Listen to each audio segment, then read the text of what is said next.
ସୁନ୍ଦରଗଡ଼ ଜିଲ୍ଲାରେ ଆରମ୍ଭ ହେଲା ସ୍ୱତନ୍ତ୍ର ସଂଶୋଧନ ଏସ୍ଆଇଆର୍ ପ୍ରକ୍ରିୟା। ରାଉରକେଲାରେ ସୁନ୍ଦରଗଡ଼ ଜିଲ୍ଲାପାଳଙ୍କ ସାମ୍ବାଦିକ ସମ୍ମିଳନୀ। ଭୋଟର ତାଲିକାକୁ ସମ୍ପୂର୍ଣ୍ଣ ସଠିକ୍ ଏବଂ ତ୍ରୁଟିଶୂନ୍ୟ କରିବା ସହ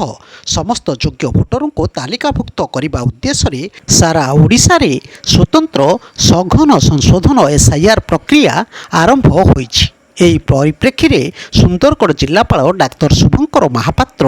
ରାଉରକେଲାର ଆର୍ଏମ୍ସି କାର୍ଯ୍ୟାଳୟରେ ଅନୁଷ୍ଠିତ ଏକ ସାମ୍ବାଦିକ ସମ୍ମିଳନୀରେ ସମଗ୍ର କାର୍ଯ୍ୟକ୍ରମର ସୂଚନା ଦେଇଛନ୍ତି।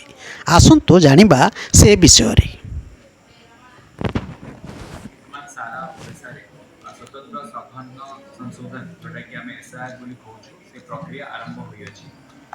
जार मुख्य उद्देश्य हेउछि समग्र भोटर तालिका जोटा अछि ताको संपूर्ण भाव में सठिक एवं त्रुटिशून्य करबा एवं समस्त योग्य भोटर जेतिक अछंती ताको तालिका रे अंतर्भुक्त करबा। एही कार्यक्रम अंतर्गत आम पूरा जिल्ला रे पूरा बूथ स्तर रे जेतिक बीएलओ अछंती बीएलओ सुपरवाइजर अछंती सेमानक पई प्रशिक्षण शिविर ट्रेनिंग कैंप ऑलरेडी ऑर्गेनाइज हो जाइए। तो से जोटा परिगणना फॉर्म अच्छी जोटा को एन्यूमरेशन फॉर्म हुआ होची सेटा को ऑलरेडी छपा हेकी आमे ऑलरेडी ब्लॉक पॉइंट मानन करे ऑलरेडी उपलब्ध कराई देइछी। आसंता काली जोटा कि मे 30 रु आरंभ करिकी जून 28 पर्यंत आम जिल्लार समस्त बूथ स्तरीय अधिकारी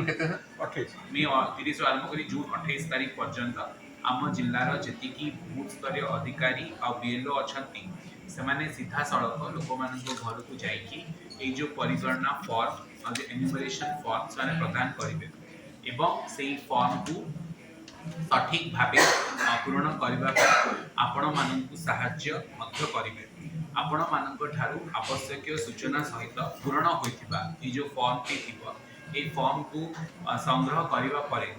से माने आपण को एक स्वीकृति पत्र बा एक्नॉलेजमेंट फॉर्म प्रदान करेंगे। से माने फर्स्ट फॉर्म बांटिबे आपण मान को तब फॉर्म जले कलेक्ट हबो जले फॉर्म से माने कलेक्ट करिवे तो सेते बेले से माने गोटे एक्नॉलेजमेंट फॉर्म भी आपण को देबे। तापरे 5 जुलाई 2026 रे जोड़ा ड्राफ्ट इलेक्टोरल रोल हुए ड्राफ्ट इलेक्टोरल रोल अच्छी सेटा पर पब्लिकेशन हम तो तापरे कौन हम से भली जो खसड़ा भोटर तालिका प्रकाश करे आपनकर 5 जुलाई रु नेकी 4 अगस्त जोटा आगे दाबी और आपत्ति जंती आपन को आपण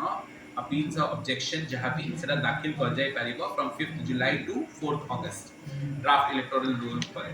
तो सही परी जो जति आपनकर दाबी किंबा आपत्ति थिबो 5 जुलाई रु 2 सेप्टेम्बर 2026 मध्य रे तार नोटिस प्रदान करा जिवो प्लस दाबी आपत्ति गुडिक मध्य रे तार निष्पत्ति ग्रहण करा जिवो माने हमें डिस्पोज करबे जहां भी अपील्स थिबो 5 July to 2 September 2026 would be the place for disposal out 6 September इटा इंपोर्टेंट 6 सेप्टेम्बर 2026 रे 6 सेप्टेम्बर 2026 रे हमरो जोटा फाइनल इलेक्टोरल रोल अच्छी जो फाइनल इलेक्टोरल रोल अच्छी से फाइनल इलेक्टोरल रोलटा पब्लिश करा तापरे से परी जदि चूड़ांत तालिका प्रकाश करे जदि कोनोसी व्यक्ति विशेषकर कोनोसी आपत्ति अभियोग जदि थिबो ताले सेक्शन 24 ए आरपी एक्ट 1950 अनुसार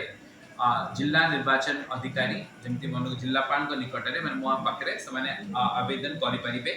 एवं यहाँ परे मध्य कोनोसी आपत्ति अभियोग रहितिले से माने 30 दिन मध्य रे section 24 B of the representation of people act 1950 अनुसार राज्य मुख्य निर्वाचन अधिकारी निकट रे आवेदन करि परिबे साइमल्टेनियसली जति आपनको पाखरे जो चूड़ांत तालिका हैला परे फर्स्ट आपण सेक्शन 24 रे जिला निर्वाचन अधिकारी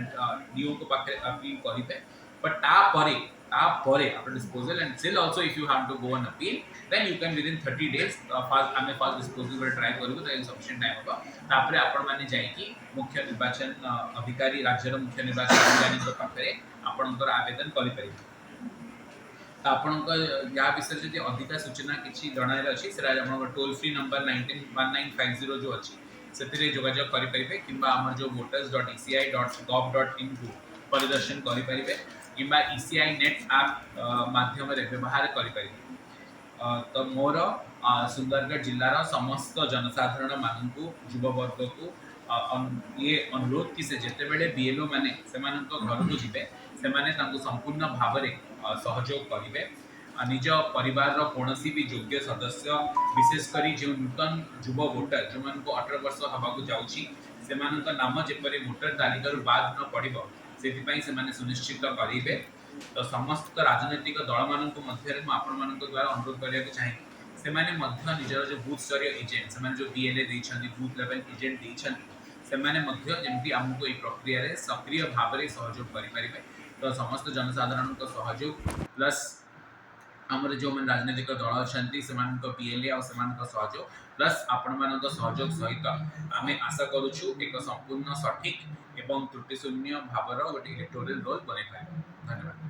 ଏହି ସାମ୍ବାଦିକ ସମ୍ମିଳନୀରେ ପାନପୋଷ ଉପଜିଲ୍ଲାପାଳ ଚନ୍ଦ୍ରକାନ୍ତ ମଲ୍ଲିକ ଓ DIPRO ରାଉରକେଲା ସୀମା ଫାତିମା ଏକା ଉପସ୍ଥିତ ଥିଲେ। ବ୍ୟୁରୋ ନ୍ୟୁଜ୍ ଓଡ଼ିଶା କଥା ୟୁଟ୍ୟୁବ୍ ଚ୍ୟାନେଲଟିକୁ ଆପଣମାନେ ଦେଖୁଛନ୍ତି, ମତାମତ ଦିଅନ୍ତୁ, ଲାଇକ୍ କରନ୍ତୁ, ସବସ୍କ୍ରାଇବ୍ କରନ୍ତୁ ଓ ସେୟାର ମଧ୍ୟ କରନ୍ତୁ।